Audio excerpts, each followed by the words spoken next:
Promesse divine du jour 26 du mois.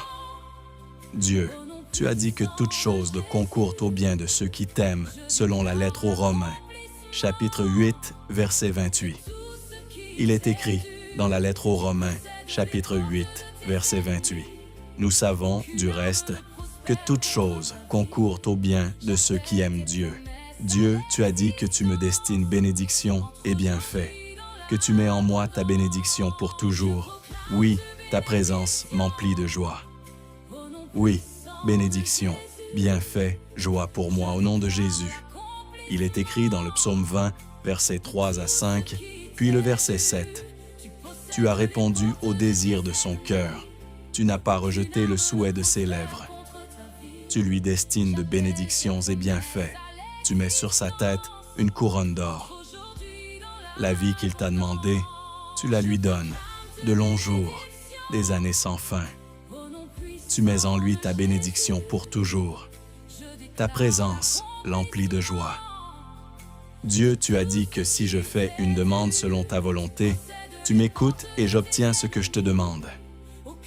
Il est écrit dans la première lettre de Saint Jean, chapitre 5, versets 14 à 15. Voici l'assurance que nous avons auprès de Dieu. Si nous faisons une demande selon sa volonté, il nous écoute. Et puisque nous savons qu'il nous écoute en toutes nos demandes, nous savons aussi que nous obtenons ce que nous lui avons demandé. Dieu, tu as dit que je serai victorieux, que tu vêtiras de honte mes ennemis, et que sur moi ta couronne fleurira, gloire et louange au Dieu qui m'a dit personnellement, « Je vêtirai tes ennemis de honte, mais sur toi, la couronne fleurira. » Il est écrit dans le psaume 131, verset 18. « Je vêtirai ses ennemis de honte, mais sur lui, la couronne fleurira. » Dieu, tu as dit que je suis prospère à tous égards, que je suis en bonne santé comme prospère l'état de mon âme. Il est écrit dans la 3e lettre de Saint Jean, chapitre 1, verset 2. Bien-aimé, je souhaite que tu prospères à tous égards et sois en bonne santé, comme prospère l'état de ton âme.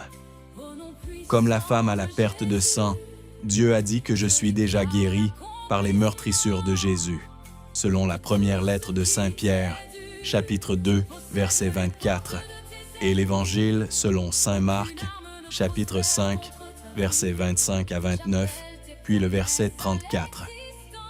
À l'instant même, cette guérison est manifestée dans mon corps par la puissance du Saint-Esprit. Il est écrit dans l'Évangile selon Saint Marc, chapitre 5, versets 25 à 29, puis le verset 34. Or, une femme qui avait des pertes de sang depuis 12 ans, elle avait beaucoup souffert du traitement de nombreux médecins, et elle avait dépensé tous ses biens sans avoir la moindre amélioration.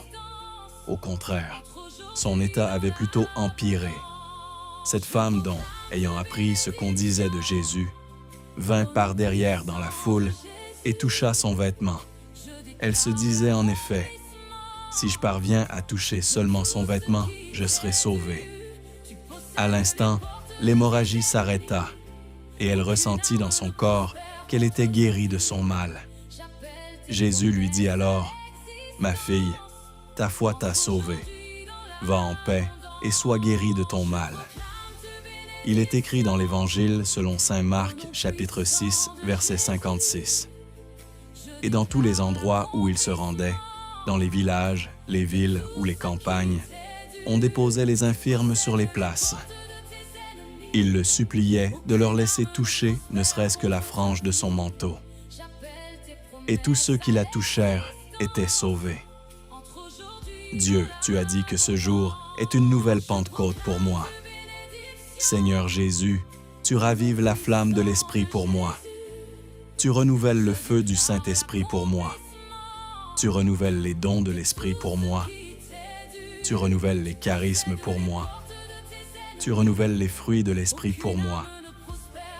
Il est écrit dans le psaume 103, verset 30. Tu envoies ton souffle, ils sont créés. Tu renouvelles la face de la terre. Dieu, en mettant devant moi la vie et la mort, tu me conseilles de choisir la vie pour avoir une longue vie sur la terre que tu as juré de donner à mes pères, Abraham, Isaac et Jacob. Je déclare que je choisis avec ma descendance la vie et non la mort, la bénédiction et non la malédiction, la longévité et non une mort prématurée. Il est écrit dans le livre du Deutéronome, chapitre 30, versets 19 à 20, « Je prends aujourd'hui à témoin contre vous le ciel et la terre. Je mets devant toi la vie ou la mort, la bénédiction ou la malédiction. Choisis donc la vie, pour que vous viviez, toi et ta descendance, en aimant le Seigneur ton Dieu, en écoutant sa voix, en vous attachant à lui. C'est là que se trouve ta vie, une longue vie sur la terre que le Seigneur a juré de donner à tes pères, Abraham, Isaac et Jacob. Dieu, tu m'appelles à rejeter le péché et à vivre dans la sainteté. Tu me dis, tu seras saint, car moi, je suis saint. Je dis oui à ton projet de sainteté pour moi. Il est écrit dans la première lettre aux Thessaloniciens, chapitre 4, verset 7, « En effet, Dieu nous a appelés, non pas pour que nous restions dans l'impureté, mais pour que nous vivions dans la sainteté. » Au nom puissant de Jésus, je déclare l'accomplissement de tout ce qui t'est dû. Tu possèdes les portes de tes ennemis. Aucune arme ne prospère contre ta vie. J'appelle tes promesses à l'existence. Entre aujourd'hui dans l'abondance.